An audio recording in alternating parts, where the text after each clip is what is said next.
Hello, ladies and gentlemen, and welcome for the Bound for Glory predictions.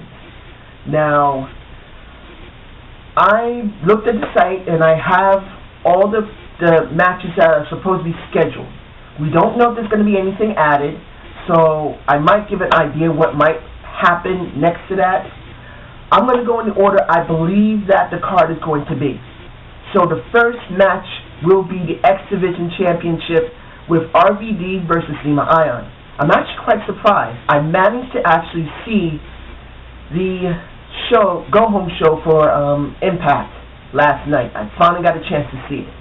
And seeing that RVD's going to bother Zima Ion was actually kind of a surprise for me. Since that's the undercard belt, I didn't expect RVD to go for that. Usually he would go for the, barely go for the television title. He would normally go for the World Championship. I don't know if he ever held it at one time, the X Division Championship, but him messing with Zima Ion is actually quite good, because Zima Ion's gone through everyone they're allowed to put on television, on the roster. Supposedly, that's on the roster. But the thing is, they have other people they could have, but they just aren't there. Probably they're going to the Indies, or they've gone to basically WWE. So having RVD do this is actually quite good. I know not many people like RVD. I've seen Mr. Rouse say, RVD. I can understand. That gets a little annoying. It would have been nice for him to change his stick after almost 20 years. But essentially, if we're going to be as clear as it can be, having him work with a young guy is actually quite good. And if they continue this until Jesse Sorensen comes back, will actually be very interesting. RVD hopefully will teach Zima Ion how to be a better performer. That's if this is only a one-time thing. If it's more than one time, I would actually, even though it would seem like, oh, we've seen this already before, yes, but we need this. We need Zima Ion to look more credible, because eventually he's going to go up against Jesse Sorensen. And when Jesse Sorensen comes back, he's going to have to start working on his own work before they have their match. I don't think they'll be meeting at Genesis. Maybe they might meet by lockdown next year. Never know. It counts on how he's scheduled and when he's able to really come back. So I'll leave it at that. I don't know how well the match is going to be. It'll probably be a decent match. RVD has been known to be able to do a good match. No matter how much you like him or not, he can do a good match. Who is going to win? I don't think Zima Ion is going to lose this, because they're trying to build him up to be a monster X Division champion. But if RVD does win this, I'm okay with it. It's not the main belt. It's not the mid-card belt. Be something different. And having him in the undercard, for most people, they would be happy with it. So the next match that I believe is going to be on the card will be, it's actually, actually, I had marked the one that was for number 2. I think it'll be number 3. So number 2 will probably be Joey Ryan versus Al Snow. Now, I do expect this to be, hopefully, a good match. We know Al Snow can still work in the ring. Now, we've seen a little bit of Joey Ryan. He looked like he can do a decent job in the ring. He wants to bring Slutty back into wrestling, ergo the 70s porn star type of stick, which is actually kind of cool. So I wouldn't mind it if he wins over Al Snow. I actually hope he does win over Al Snow, because that'll bring him back more. Have him outside TNA, I mean, this is going to happen because he only has a one-night contract. But this will show that he has the ability to work in the ring. I'm believing that Joey Ryan's going to do a good job, and Al Snow is going to make sure he brings the best out of him. Now, the third match will be the TV title with Samoa Joe versus Magnus. Do not believe Samoa Joe is going to lose this match. No. They have booked Samoa Joe so bad. I saw the Off the Rope show and the Slug Daddy's Bound for Glory 2009 review. And this is when he said that the slide for Samoa Joe began to start. Now, I could be wrong about it. If I'm wrong, I'm sorry, Slug Daddy. But what I heard and understood is that really Samoa Joe really started having a bit of a slide by 2009. And it's obvious with the Bound for Glory in 2011, it was disgusting. He didn't deserve what he got. He now has the television championship. He is good in that position. He's a former champion. He knows how to work in the ring. He cuts good promos. Not great ones, but good ones. He has at least 4 of the 5 tools I believe a person could use in wrestling. He has charisma. He can tell a good story in the ring. He has ring presence, and he's good on the mic. As you know, he's a Samoan. You either got chiseled Samoan or you got heavy set Samoan. He still has the look, no matter what promotion you're in. I could say 5 tools, which he does, actually. He fits the Samoan profile perfectly. It doesn't matter if you look like The Rock, which is totally chiseled out with Diesel, or you can be heavy set like Yokozuna. It makes no difference. Samoan wrestlers have always been so popular, it makes no difference. If they're thin, if they're heavy, or if they're somewhere in between. And Samoa Joe is a good wrestler. He has a good character. I've learned over the last couple of years since I've been watching, he's very good. I like him. If I believe he would go into WWE, they would screw on him because look at the Usos.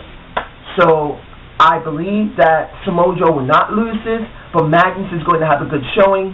And I do believe that this will go on for a while. Magnus and Samoa Joe will have some rivalry for a while after this.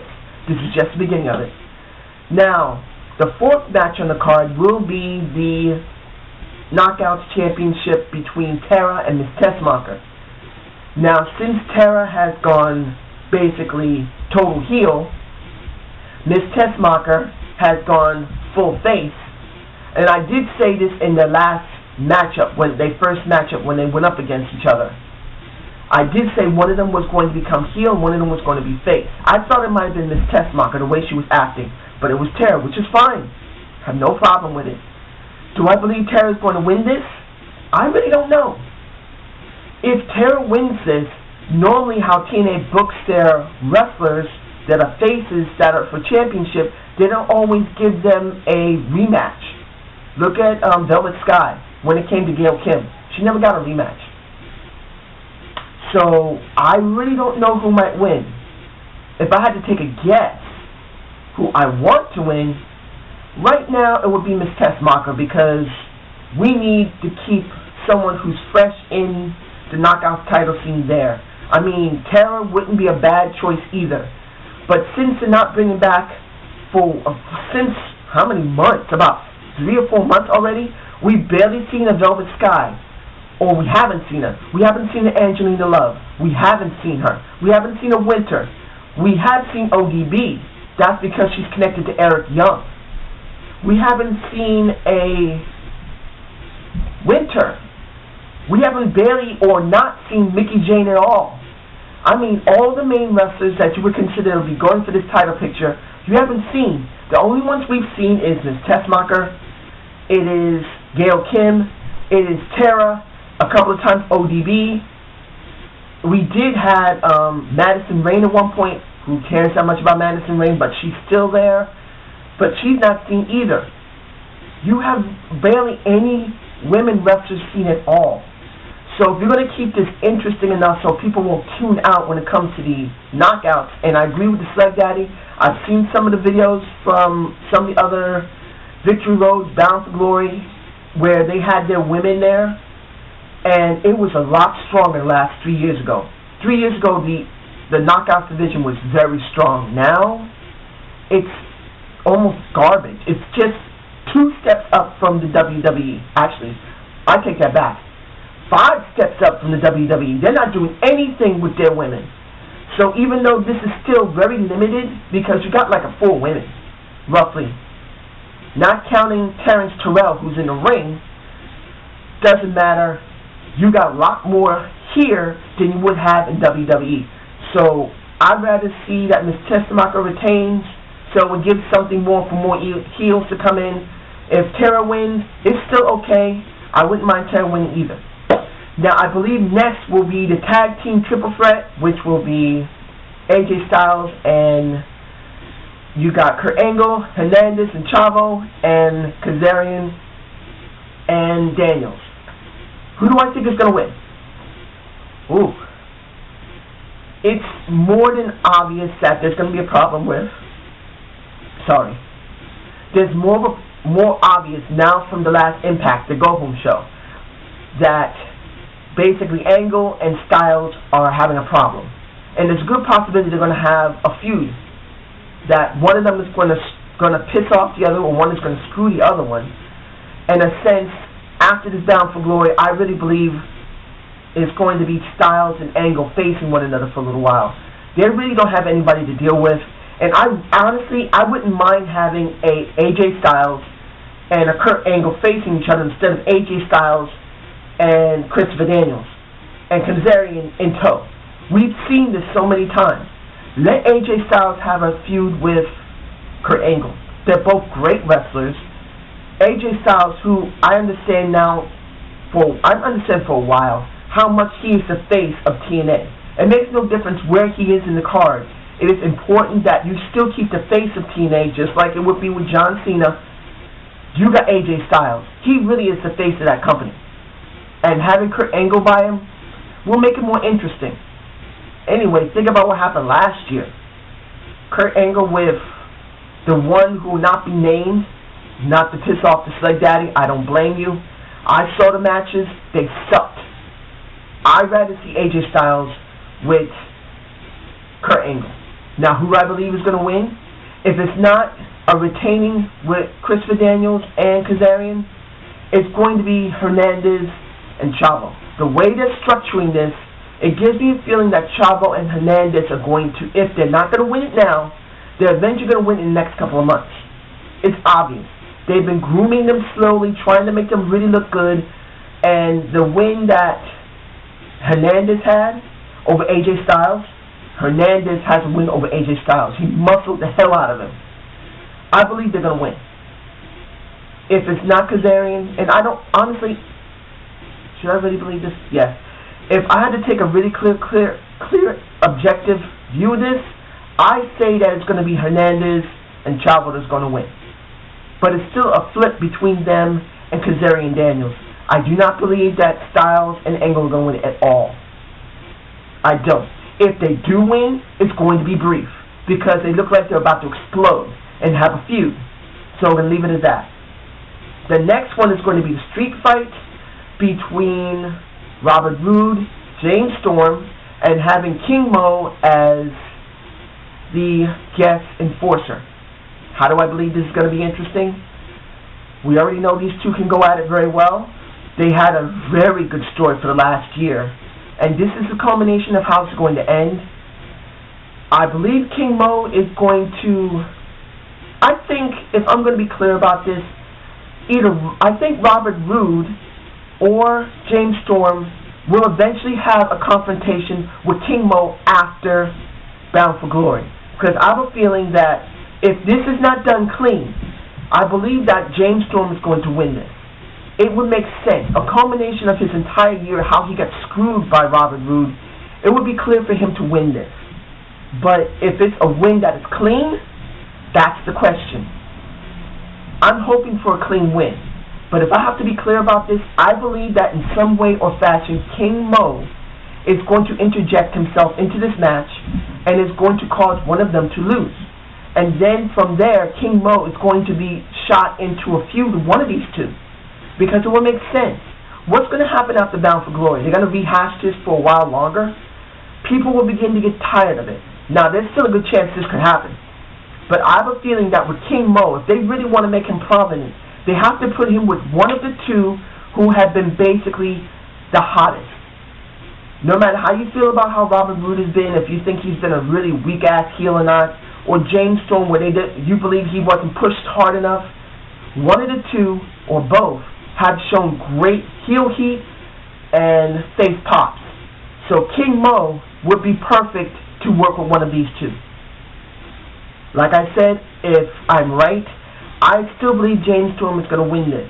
If it's going to be clean, like I said, I don't know. If I had to really be clear about it, I really believe there's not going to be a clear victory that's clean. There'll probably be another one, another match to try and make it more of a clear victory, but I believe because of what happened with King Mo, it's going to be a confrontation between King Mo and whoever he screws. So I'm going to leave it at that. Next, it's going to be Aces and Eights versus Bully Ray and Sting. Oh boy. How do I believe this match is going to go down? This is a toss-up. I almost have no clue how this is going to be. If I had to take a guess, you're going to have Bully Ray and Sting. They're going to be good in the ring. I think Bully Ray is going to be doing the majority of the work, because even though Sting got in better shape in the last couple of months while he was away, I still believe he's going to do the majority of the work and let Sting work up in the end. Do I believe Sting and Bully Ray are going to win? After what happened to Immortal last year, and having them end and how they began in 2010, if they're going to try and do a rehashing of this but not have someone turn, I think Sting and Bully Ray will win. But then it's not going to let the Aces and Eights storyline continue. So either they're going to lose dirty, in other words, somehow someone's going to interfere with this match. Bully Ray and Sting are going to lose because of some type of interference outside the ring. That's what I'm taking a guess at. And then we're going to have a good idea, hopefully, because they have not said who the leader of Aces and Eights is yet, who is connected to it. Maybe we'll see a Joseph Parks in this, and maybe he'll turn heel and join Aces and Eights. Maybe we'll see the Abyss character finally reappear, and he could be the one that's going to interfere. We have no idea. I'm still thinking that, and like I said in my previous videos, this is a dark horse beyond recognition, probably not even clearly even possible. The Bischoff family shows himself. And as some people noticed that when Samoa Joe, right before he got his title chance and won, you saw Garrett Bischoff with a certain attitude that simply just screamed something's about to happen with him. And he's going to do something. And he looks straight at Hulk Hogan. I have this feeling that something's going to happen with him. If I'm right, either he's working for Aces and Eights, as I said before in my videos, or he's part of the leadership with his dad. I'm probably still 100% wrong. Well, 99.9% wrong, but you never know. So I'm taking a guess that if there is a clean victory, it might be Bully Ray and Sting. I'm sure it's going to be dirty, and Aces and Eights is going to win. They're going to be open, and they're going to be coming in. And maybe we'll see a lot more of maybe Joseph Parks, Abyss. Maybe we might even see Garrett Bischoff there. You never know. For some reason, he'll be on the show, and that would give a more clear understanding that something's going on with the Bischoff family. So I'm just going to leave it at that. The final match, which will be AA, Austin Aries, the greatest man to ever live, baby, compared to and versing Jeff Hardy, the charismatic enigma, the creature of the night. How do I believe this match is going to go down? We now know that Austin Aries from the Go-Go show has looked like he's turned heel. I said it I think at least two Zane's views on Impact ago, saying there's a good possibility that Austin Aries has turned heel. Well, is beginning to turn heel. Now he has. So you're going to have a clear face and a clear heel. It's not going to be face and face. It's going to be a clear face and a clear heel. Austin Aries heel, Jeff Hardy's face. How do I think the match is going to go down? It's going to be a good match. I believe that it's going to be not a great match, but it's going to be a good match. So I think that, honestly, Austin Aries, I'm hoping for Jeff Hardy to win the belt at a later date. Honestly, I really believe, and a lot of people might not agree with me, if you really want to give him full redemption, honestly, for Jeff Hardy, getting total full redemption, because the way he messed up in Victory Road 2011 was a total disaster. It was disgusting how drugged up he was. Understandable, and I said this in one of my videos, my very first video, no, my second video to ever put up, how hard it is for being in the business when you get hurt, you go on to something to take away the pain, and the stress of the rigorous types of venues and traveling you do. So I'm not going to bash him 100%. It's a very difficult life living in this wrestling business that he's in. I really believe that he would have had a much greater redemption at Victory Road 2013. 2012, Bound for Glory, I think isn't the right pay-per-view for this. But if I have to be honest how they're booking this, I'm thinking that Jeff Hardy's going to win.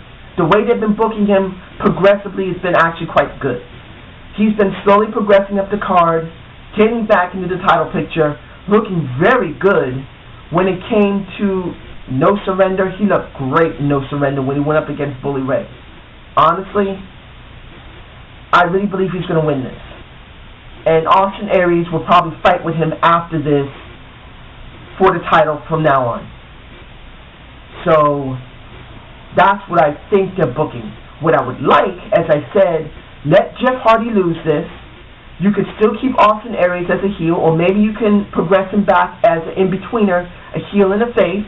Let him go back to that as a heel and a face. He can still have people he can go up against, and he can still go up against Jeff Hardy from time to time. But I'd rather see Jeff Hardy win this in 2013. But I believe Hardy will win this tonight.